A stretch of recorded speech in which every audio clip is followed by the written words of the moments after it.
Nobody has thought about the dark universe more than the two of us. The people who spent a year and a half of their lives making The Mummy spent half the time we spent talking about it. We spent 3 years and wrote 29 films.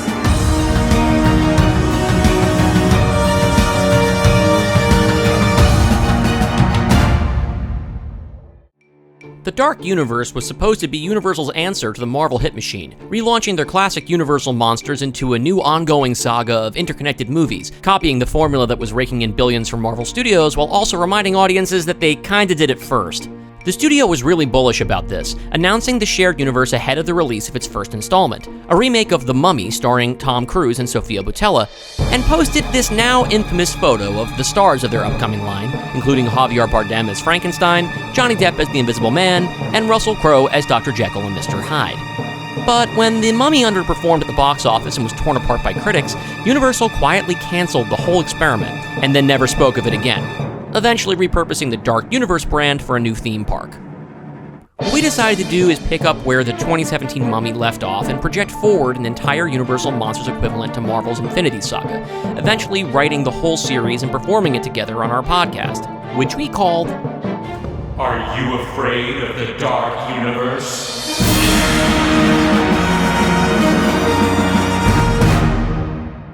When we started doing this project, we challenged each other basically to watch The Mummy, the 2017 Mummy. Which is a challenge. Which is a challenge in itself, right? It's a bad movie, right? And it has redeeming qualities. I've come around on aspects of it. I'm fond of some bits of it now. On the whole, it's not good.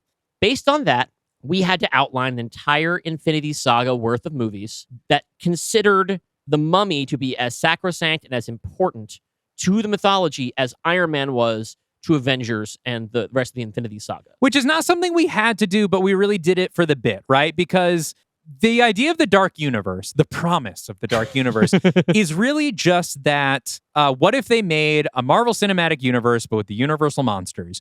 And we could have just been like, we're taking that general premise and we're gonna do what we do. We're gonna figure out a way to make that work. But because this podcast started mostly kind of as a bit we were challenging each other to, it was more fun to be like, okay, we don't really like The Mummy, but we have to treat it as a holy text. We have to reference this in the future movies. We're not going to undo anything that happens here. In fact, it had to be crucial.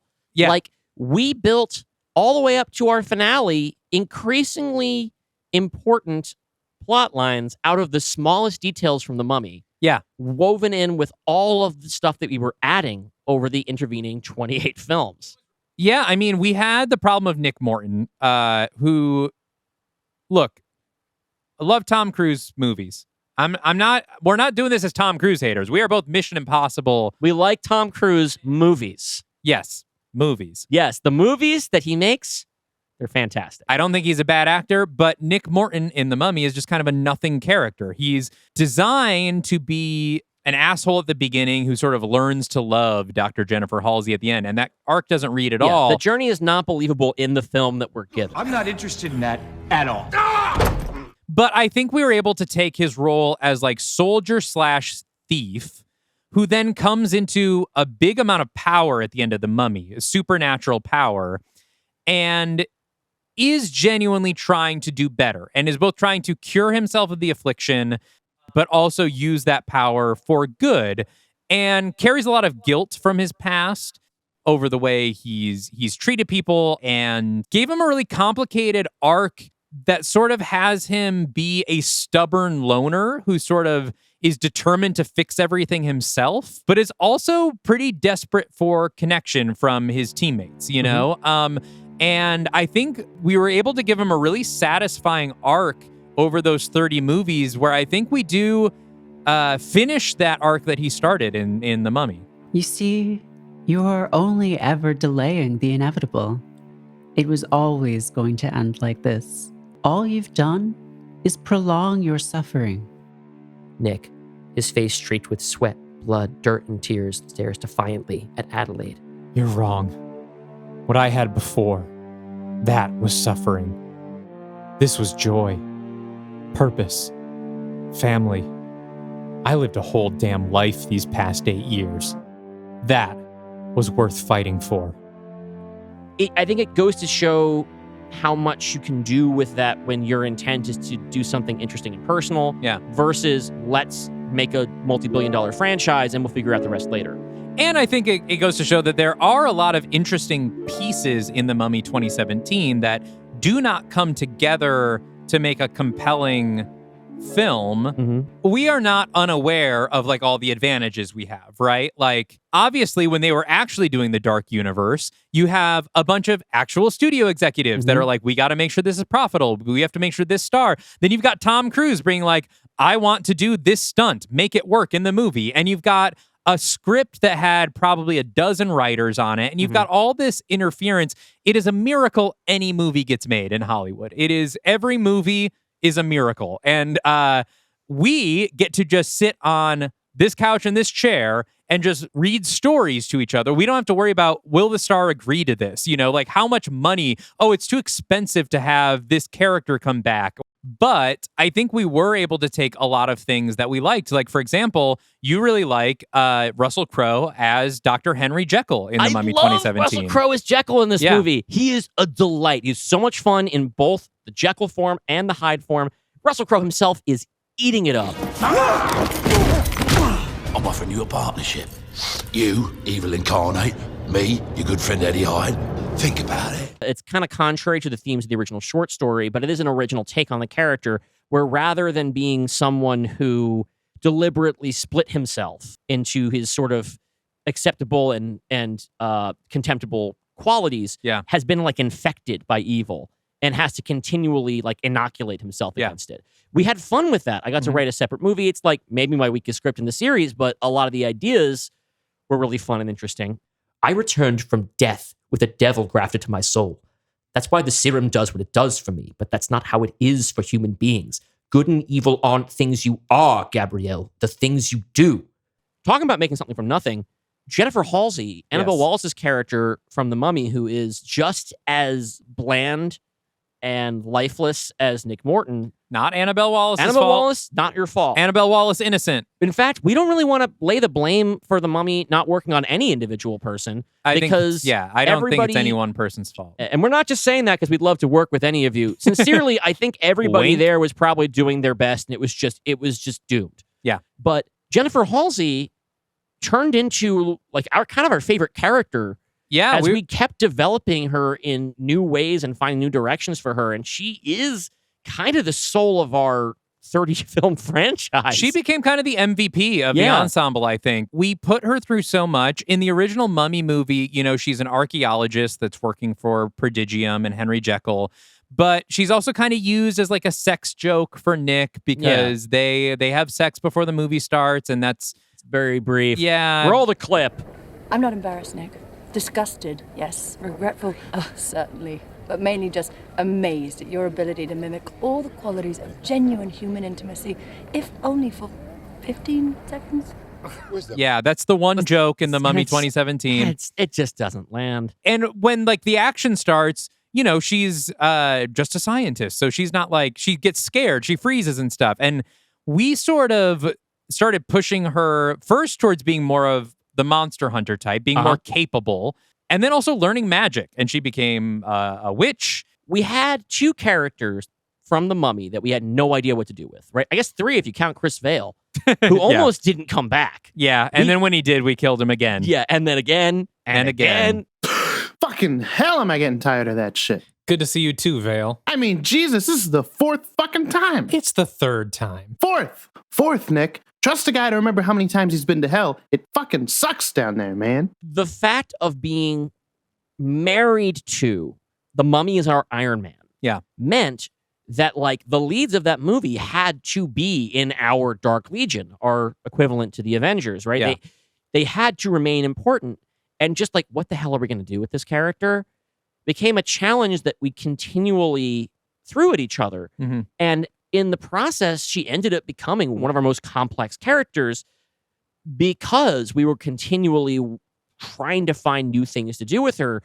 And at the end, it kind of wrote itself because once you give a character enough layers, just figuring out what she would do next leads you in a story. Yeah, I mean, I think that's a good lesson to learn, because one of the problems we had is, if Jenny Halsey is this academic, sort of monster expert type character, I ended up introducing another similar type character, a ghost hunter, in my Invisible Man movie. And it was kind of like, well, these are kind of similar archetypes. Do we really need both of them? And I think there's a lesson here where when you don't know what to do with a character, if you're not finding them interesting, you have to challenge them. You have to throw a challenge at them. Or in this case, what we ended up doing was we made them get married. I don't know if I've ever said it to you, but these past few months have been... You haven't had to say it. I felt it too. But I don't want you worrying about me. I know you can handle yourself. You're a badass. Halsey blushes. I never used to see myself that way. I like the way you look at me. I think the idea at first was like, then they become a unit, right? You sort of have this lesbian couple that both have this monster hunting knowledge, but it turns out by putting them together, that was a brand new challenge that actually unlocked their differences. Yeah, both those characters became more interesting because we found their initial contrast of experience and a philosophy, and we're able to turn it into this opposites attract romance that emphasized everything about them that was different and turned them into bigger, more interesting characters. They became broader characters. And from there, they were able to become deeper characters. And fan favorite characters. I mean, that couple was really at the center of our fandom. Yeah, they were our aromantic couple, right? Because we... Not aromantic. No, but capital A, romantic couple. So over the course of writing these, we had to come up with our own original takes on classic Universal monsters, because part of our sort of ethos for this was that we wanted everything to be new. We wanted everything to be distinct from what came before. We couldn't just lift, this is the creature from the Black Lagoon, now he's in our movies. And we wanted them to be personal and interesting. Yeah. So we ended up creating, certainly not unique because these things have been iterated on a gajillion times, but distinctive versions of each of these characters. You're not a vampire. What are you? I've been called many things.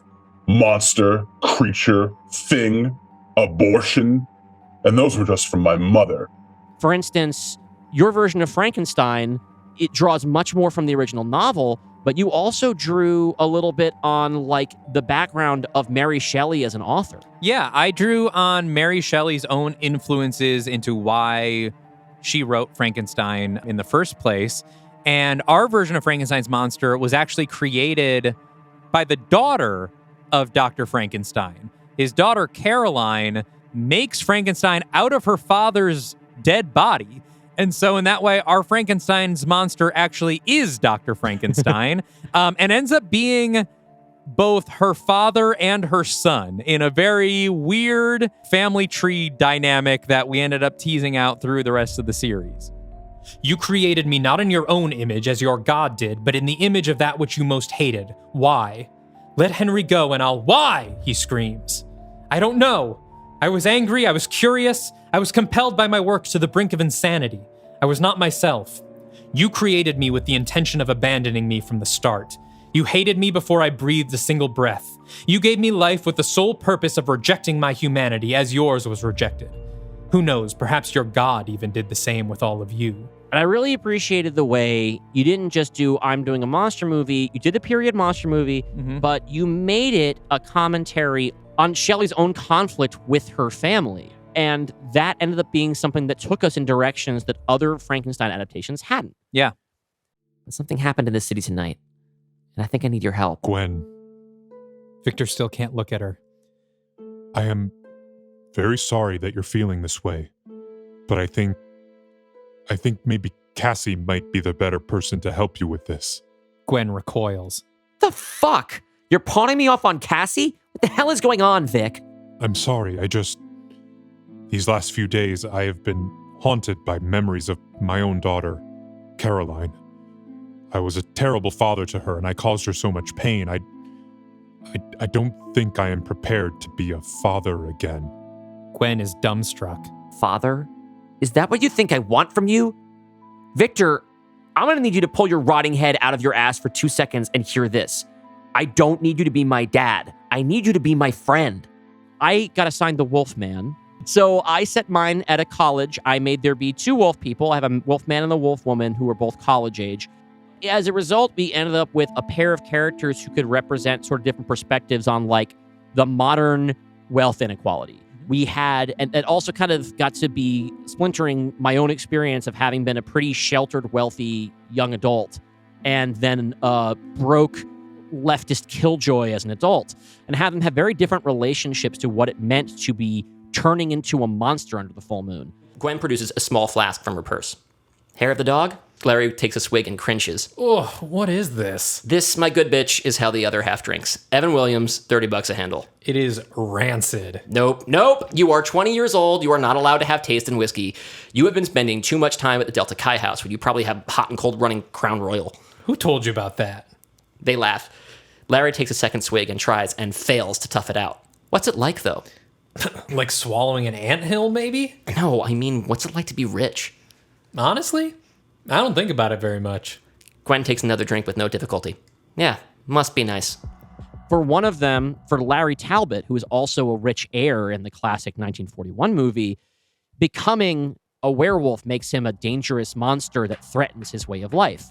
For Gwen Conliffe, a character based on the love interest from the 1941 Wolfman, she is a broke woman there on scholarship who has really very much less to lose. And for her, turning into a unkillable monster is actually kind of rad. And we got to play with the shifting dynamics of that over the course of their 7 appearances across our films. We'd prefer to take the rest of you alive. We're going to need as many specimens as possible, after all, if Dr. Yo is going to continue his research. I will do no such thing. Not again. You're going to have to kill me. And are you willing to condemn the rest of your new pack to death? And you, Larry, my son, would you lay down your life for these creatures? Larry steps to within 3 inches of his father's face, stands tall, and looks him dead in the eye. Yes. Yes, I would. Behind him, Gwen's eyes well up with tears and a sad, proud smile curls on her face. For our Black Lagoon, I introduced a character named Hunter Marin, who is a young, non-binary teen who ends up the protector of this metaphysical space called the Black Lagoon. She scoots back to the woods, but this time when she goes in, the lagoon is there. She eagerly takes her shoes off and slides into the water, submerging herself and breathing easily. She swims out deeper, just under the surface of the water, and just above her, like a reflection on the other side, the creature swims in sync. She catches a glimpse of him over her shoulder and she recoils. He comes to a stop with her. They stare at each other from opposite sides of the surface, bringing their faces up to each other. Rita is awestruck by the majesty of the grotesque, surly beast. She reaches her small hand up to the surface and is matched by his large, webbed one. But before they can touch, the creature swims away, towards the center of the lagoon. Rita gives chase, and the two of them swim together, reflections of each other, in a beautiful underwater dance, separated by the lagoon's surface. Our version of Dracula, who ended up becoming sort of our big villain, a very violent and egomaniacal take on the character, who we also made mortal at the end of our first big crossover. So we have a big arc where Dracula has lost his immortality and has to deal with being a regular person again. The dining room has a wide picture window that looks over the castle grounds. The sun's coming up, casting light on the side of Dracula's face. He does not turn to look at it. He just stares forward down the length of the long, empty table. He sees the sunlight creep its way towards his right hand, which rests on the table in front of him. For a moment, he tenses up reflexively. Then he stills himself. He watches as the shadow of the window pane slowly recedes and the light touches the edge of his hand.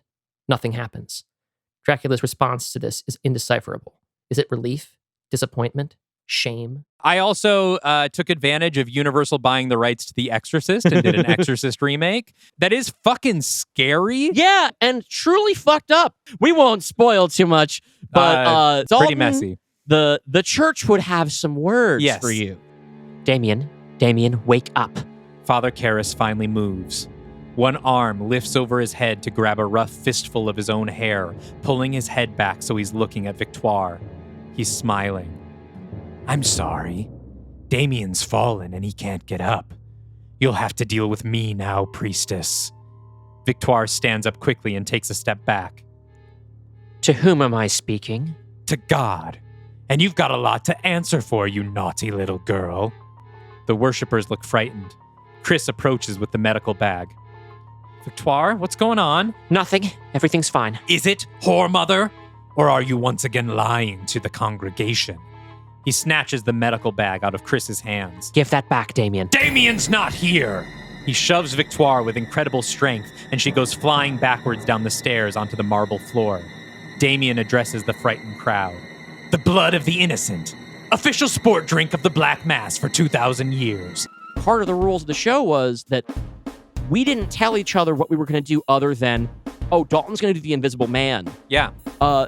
Which I assumed was going to be a thriller of some sort, right? But because the really excellent 2020 Lee Whannell Invisible Man movie was only a couple years old at the time, instead, Dalton came up with a slapstick comedy starring John C. Reilly that immediately changed what the show was going to be from here on out. The camera follows Jack as he goes to a closet in the rear of the house. Dudley's voiceover tells us that the key to his safe is on the top shelf of the closet. Jack reaches up and the key shudders as Jack's fingers graze it. As he strains, he bumps one of the lower shelves and a bottle of Gold Bond powder tips over. The cap pops off and covers Jack's invisible dick and balls with powder. Jack doesn't notice and finally gets the key. You know, not to toot our horn, but I do think we have a format of our show that is unlike anything else in the podcasting, or I don't know, any sphere that I've seen, which is that we are part audio drama, right? We are reading these scripts, we're acting them out, but we're also a writing workshop podcast. We also critique each other's ideas. We pause the reading at act breaks or wherever it makes sense and sort of be like, I really like this thing isn't working. Can we massage this? You know, there's a lot of really great character work in this act 2. Thank you. I love all the stuff you're doing with Gwen and Larry. I really like the changes to Gwen. Gwen is very clearly a different person than she was in the first one. And that's good. I do have some notes. Number 1, the ticking clock isn't urgent enough. Right now, they're like, we have to get there in the next 30 hours or else we transform like we do every month. Like they are werewolves, and we have seen them, you know, many of them have had this for years. And so the worst case scenario, if they don't accomplish their goal in time, is they have a standard month, you know. We are not just saying, here's a finished product, listen to it and enjoy it, but here's a work in progress, listen and enjoy it, but also hear us work on making it better and from scratch, right? You know, we have 2 months to write this whole pitch, you know, each of us. We're going from a zero idea to putting it out in the world. And I think that motivated a lot of people hearing the humanity of our process to be like, I can do this too.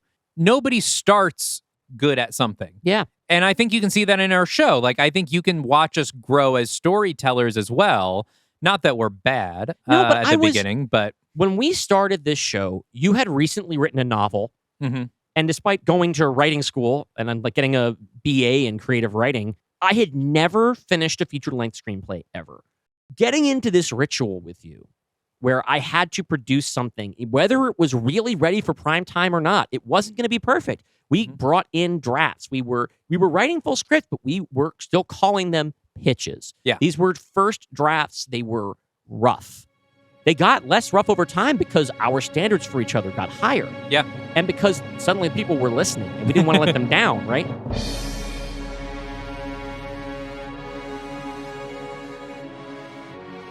Initially, you know, we're doing this on a lark. We thought that the idea would be week to week. We would pitch a movie. We'd come with an outline. And the structure of the show would be each of us in one episode is the writer, the other one is a studio executive, producer. Yeah. I was supposed to come in with an outline of a Wolfman movie. It's supposed to be like a pitch meeting, right? Yeah. You come in with kind of your broad strokes. And then ultimately, even though we wanted to make the stories good, because I had an idea of the podcast in mind at some point where the studio executive's job was to derail your pitch. Yeah, right? that was an early idea. You were like, my job is to give you all these notes. Yes, that would ruin your movie, but are the kinds of notes the studio would do. Yeah. And you wisely said, that's going to basically be the same joke week after week. Yes. And we're going to end up with stories we don't like or care about. You Yeah. said the real challenge should be to try and make a version of this we thought would actually be good. Yeah. And I think we did. I think that's all the best bits, by the way. The best bits out there are the ones where the initial idea is stupid and you do the fuck out of it. Part of the problem was that I discovered that I don't like writing plot summaries to fictional movies. I want to write the movie. The things that I enjoy about writing are exploring characters. I did not enjoy the idea of writing like Wikipedia summaries for movies. I wanted to write the movie. We let our fans write the Wikipedia summaries, and they have. They did. It's amazing. So I started writing scriptments, and then you started writing scriptments, and then we got really excited about it, and our ideas got bigger, and we started writing scripts closer and closer to complete screenplays. Yeah. By the time we got to the end, our big crossovers that we would write together, those were like 130 pages, full-ass screenplay. Yeah, because the thing about the conceit of doing like a dark universe, you got to have your Avengers movies, right? You got to have your crossovers where all the monsters come together. You have your individual monster movies and their franchises, and then you do your monster mash. And so we decided that whenever we did those, we would up the ante. And most of those are full scripts, but we also got a cast to read all the parts. We did them as table reads. Yeah, and that started just as a practical thing. Like when we read our scripts to each other for individual episodes, we divide parts, right? And we do a table read, but there's only two of us, right? Look, Jack, you seem sweet, if a little drunk, but I don't think you're my type. Well, how can you tell if you can't see me? How do you know I'm not like a total hunk? Well, it's your voice. My voice? You don't have a sexy voice. You sound like a divorced Muppet.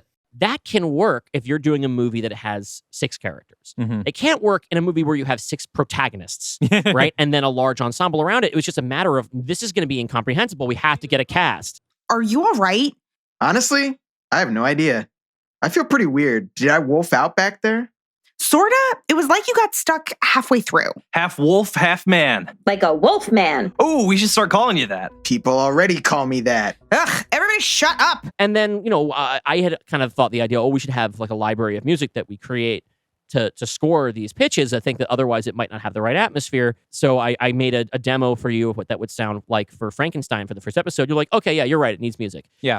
But don't make it too much work for yourself, Dylan. And I'm like, no, it's okay, because I'm going to create a bunch of like library clips that we can reuse. And the more I make, the more we'll have. And eventually I won't have to do a lot. But I'm a fucking little look that Dalton is giving the camera. But listen, I couldn't live with it. I found it so frustrating to try and make these clips like fit. Ultimately, the only way I could live with it is to write completely original music for every episode. Plan A is for Halsey to feign ignorance of the relic's disappearance and leave with her cover intact. But the curator gets wise to her involvement and calls for security to lock down the museum and place her under arrest. She springs into action, fighting past guards and making her way towards the exit while Jack, invisible, knocks over displays of precious artifacts into the path of their pursuers. She tosses Jack a gadget from her coat, a small sonic screwdriver-looking thing. It's a lockpick device Halsey has kept from her time at Prodigium, the secret monster hunting organization she used to work at with Dr. Jekyll. Jack runs ahead of her, able to advance faster since he doesn't have to hide, and uses the gadget to raise the steel shutters at the front of the museum, just in time for her to slide underneath. I didn't tell him to do that. I did not tell him to do that. I told him not to do that, actually, as he just said. The Phantom of the Opera is an original Universal monster. It's not just a musical, but it is a silent film starring Lon Chaney that belongs in the Universal catalog. And so we, of course, had to bring the Phantom of the Opera into our dark universe, and Dylan was the one to pitch his take on the Phantom of the Opera and surprised me on air by revealing that he had, in fact, written a musical and had actors sing all the parts. And for the first time in my life, there's solid ground beneath my feet, and I don't mind it. It's warm and quiet, and I have never felt so alive.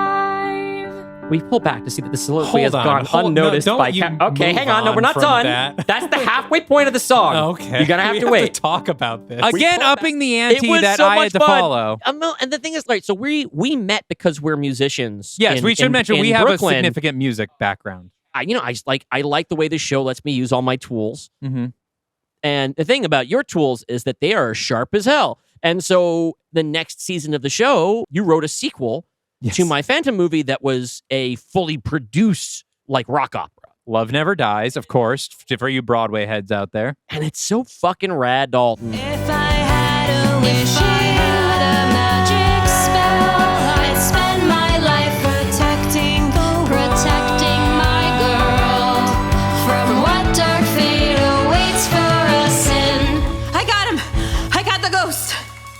Mr. Smithers, the special effects genius who designed the ghost hole before it was stolen from you by your greedy business partner? Ah, shoot, another faker. And I would have gotten away with it too if it weren't for you meddling lesbians and your dumb... Wait, no. I guess it's just you two. Should we get a dog? I'm very proud of the psychotic amount of work I've made you do on the show. Yeah. Because the results are spectacular, Dalton. It's so good. It's really good. I'm not saying the results aren't good. Yeah, it's just that we're dying now. And we're yes. desperately trying to get people to watch or to listen to the show. We are because cutting we years put off in our lives so for the many dark universe. hours of work into this thing. Every creative pairing needs someone who is realistic and has discipline and keeps things on the rails, and needs one person who can't slow down and builds up momentum steadily at an unsustainable rate. I have been both in different creative partnerships in my life. I have been the person who is the parent who keeps things reined in, and I have been the wild child. Mm-hmm. What I'm discovering is being the wild child fucking rocks. Yes, and I am the parent. Thanks for... And it's, you got to set rules and boundaries and spank him when he's naughty. I often refer to The Invisible Man as the episode that sold the show. Yeah. By that, I mean that it really solidified what the premise of the show was, what the tone of the show was, and what the potential of the show was. And we weren't alone in feeling that way, because that's also what kind of put us on the map months later when Joseph Fink, the co-creator of Welcome to Night Vale, just kind of tweeted out of nowhere, hey, a thing I like about Are You Afraid of the Dark Universe is the way that it's talking about, I'll just put it up on the screen, but the coolest thing anybody ever did for us, which is like talking about us as if everyone reading should already know who we are. Yeah, you all listen to this, you all right? listen to this podcast, right? So we ended up having a lot of really cool guests on the show. Yeah, as a result of like the support of a couple of friends of ours with larger reach. Like our original voice cast included Patrick Willems and Gita Jackson and Rachel Millman. Mr. Harker, welcome. I'm so sorry I couldn't meet you stateside. I hope the trip was comfortable. Dracula, played by Mads Mikkelsen, stands on the steps, dressed formally in all black, although we stopped short of putting him in a full cape. My first time flying private, if you can believe it. I appreciate you sparing no expense, but I have to tell you, there's nothing we need to settle here that couldn't be done over email.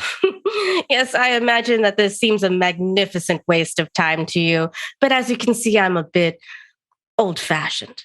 Yeah, I mean, there are 30 films that like you and I directly wrote, but, you know, what's a podcast without guests, right? So we started having guests on in between our main pitches, doing what I think the show was originally supposed to be, which was like just pick a movie and do a loose pitch. And so we'd have people on like Patrick Willems. And Patrick Willems, we told him what movie he was going to do. We were like, Patrick... We demanded Patrick do Jaws. Yeah, we're like, you're doing Jaws. This is now a part of the Dark Universe. Yes. And if this is going to slot into what you guys have built, if it is going to give you guys material to play with in the future, it can't just be a shark movie. And then once we started opening up to guest pitches, that not only drew attention to the show, it added new voices to our universe. Yeah. And those stories would become canon to our ongoing narrative, which meant if we liked an idea from something, or if we wanted to expand on a character, that would become a crucial link in our larger world. Our friend Dom Griffin did a pitch on remaking Dracula's Daughter, starring Janelle Monáe. So much of the way I envision the story is being kind of an erotic thriller and then also kind of like a small-scale mystery. It's this woman who thought she was going to be rid of this curse and is not. And it's just her dealing with the fact that she thinks she can be normal and that she just can't. And then we brought that character, Countess Maria Zaleska, into our movies proper. And in fact, set her up with the Invisible Man. I know my power isn't exactly helpful in a fight. That's why the Dark Legion had to save me from vampires in the first place. Wish I was more dangerous. Oh, Jack. Maria places a hand on Jack's chest. I don't like you because you're dangerous. I like you because you're safe. The fun that we had figuring out different plot and character and theme ideas with Dan Kibblesmith for a remake of Darkman called Dark Girl. Everyone goes to college hoping to find themselves or reinvent themselves. This is the story of a young woman who reinvents herself into others so she can find her own killer. Who is she? Call her Dark Girl. And like we would have people just pick movies, and sometimes they would come in with just like a single sentence idea. Like, we do it like this. Check this out. I'm so ready. It's not called Scott Pilgrim versus the World anymore because it's the gritty reboot. And so you have to have like a single word. Pilgrim. Okay. Just starring Pilgrim. Dave Bautista and not Michael Cera. And I think we got it. I think that's And some people would come in with scripts written. Title card. Midwich, Southwest England, 1994. A lush green field under a clear blue sky. A gentle breeze moves through the surrounding trees. Birds call. The sound of the wind and birdsong becomes louder and louder, louder and louder, crescendoing until they completely cut, a half second before something huge and bright roars through the sky and crashes into the ground. When the dust clears, we're presented with a shiny 50s movie-style UFO. It looks fake. It looks too fake, like a Monty Python cutout pasted onto the film. It obviously does not exist the way everything else in the frame does. I just love a really good creative jam session without the constraints of any sense of practicality whatsoever. Please welcome to the Dark Universe, Bill Corbett. You've probably seen more bad movies than almost anyone else on the planet. That is sad, but probably true. We need two guys who don't have chemistry. One is dumb and one is mean. I landed on Pete Davidson in the Lou Costello role, and I thought, who is the last person who should be with him? Larry David. Oh! I wasn't sure at the beginning. I was like, are you going to be pitching a Dark Universe stunt show of a kind? But no, you're pitching a movie called The Waterworld Stunt Show, is my understanding. Yeah. And I love. Then The Rock says, "This is amazing. I should be in this movie." And everyone's like, "Rocky, this isn't a movie. This is like a real thing that just happened. People are terrified. There's helicopters overhead. The cops are coming." We, as a podcast, we launched a Patreon and a Discord and all those things to try to make any scrap of money we can. We thought it was like, oh, people can come and we can talk about the episodes and, people can share what they're working on. But it really grew into a writing community, I think, inspired by the fact that we are not just saying, here's a finished product, listen to it and enjoy it, but here's a work in progress, listen and enjoy it, but also hear us work on making it better and from scratch. It goes to show that it doesn't have to be perfect for people to care and get invested, right? Like, as you said, these were drafts, these were pitches, these were unpolished products, and yet our fans weren't just listening just for the writing tips, but became invested in the characters and the stories we were telling, whether they were perfect or not. And I think for writers that, especially amateur writers, people that want to start, I think that's important to see that, like, you don't have to make sure that your thing is as perfect as your favorite work of art before you put it out in the world. And that you actually get better by putting things out and then doing the next one. And not just like waiting and editing and like never finishing the one thing.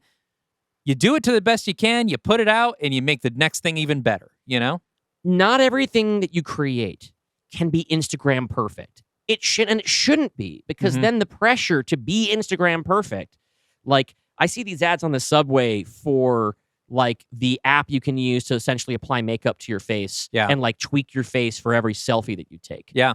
And I'm sure that's a fun toy, and I'm sure it helps people feel more confident to post their face when they do that. But when you do that, when you meticulously auto-tune all of your vocals, it makes it impossible to exist without that. I gained such a respect for like fan fiction as like a medium and community. Because let's be real, this podcast was fan fiction. Absolutely. We were doing a fan fiction based on The Mummy 2017 and a variety of other Universal monsters, right? Yeah.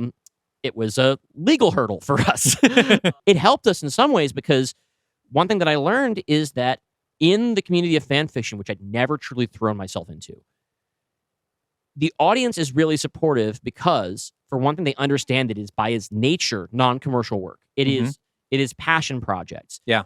But also, these are not books that people have spent years revising. Usually, these are people who have committed to a certain serial schedule. On Saturdays, I publish a chapter. Yep. Right? Stuff like that. And the reader's goal frequently is not to critique, right? We happen to open ourselves up to that. No, usually it's to get off. Well, frequently it's to get off. But the idea is that I'm here to enjoy what you've made, right? But also, what fan fiction is for, in a lot of senses, is to fill in the gaps for what something to a given author is missing in an established text. Is it, I want these characters to I want to be able to see them have dinner together. I want the downtime things. Or it's, this particular plot thread, I wish they hadn't pulled it, or I wish they pulled it differently. I want to tell my version of that story. Or maybe it really is just they don't show this sex scene and I want to write it. But that's essentially, we took something that we thought was extremely imperfect, and then we tried to make something that we liked out of it. And our fans weren't shy about telling us when they weren't completely satisfied with something that we did. But more than just telling us what they didn't like about it, they then would pick it up and run with it, much as we were picking up and running with our source material. And that really helped me to appreciate the process, the intent behind it, and the sort of beauty of it just being, this is for me, but I'd love to share it with you. We didn't set out to try and make a statement about the creative process and its value and the beauty of coming up with ideas on the spot or jamming creatively. But as we got deeper into the show, the specter of artificial intelligence, generative AI, kept rising over our shoulders. There was the writer's strike, where a lot of creators and actors who were fighting to make sure that they weren't going to be just replaced by machines regurgitating the same slop over and over again. It really, to me, the process became as important as the product that we were making, not just as a part of the format of our show, but as in demonstrating the value of it. Yeah. I think that people would like our stories if we just gave them our stories. I would like to think that. But being involved in the process of how we come up with the ideas, what they mean to us, even though we're not Hollywood screenwriters yet. We're not Hollywood screenwriters. We are aspiring amateurs. We're enthusiasts, right? But if our process of creation is valuable to you, then think of how important that process is for the people doing it at the highest level. Why would you ever want to replace that with something phony pretending to do it? It made me feel more confident in the power of human storytelling every time we did it. Yeah. And I really hope that our listeners felt the same way. In making this show, I feel like I have found a creative fulfillment that I have been chasing my entire life across a dozen different media and projects. And my only goal now in my professional life is to never stop doing it. So we don't want to stop doing it. So check out Are You Afraid of the Dark Universe? Listen to what we've built, because it's pretty fucking cool. This might have been an interesting way to get to know our show, is just hearing us kind of pitch it to you for a half hour. It's a little infomercial. That's the thing. Can we do black and white footage of the Mummy, like they do the black and white things in infomercials where they're making a big mess? Has this ever happened to you?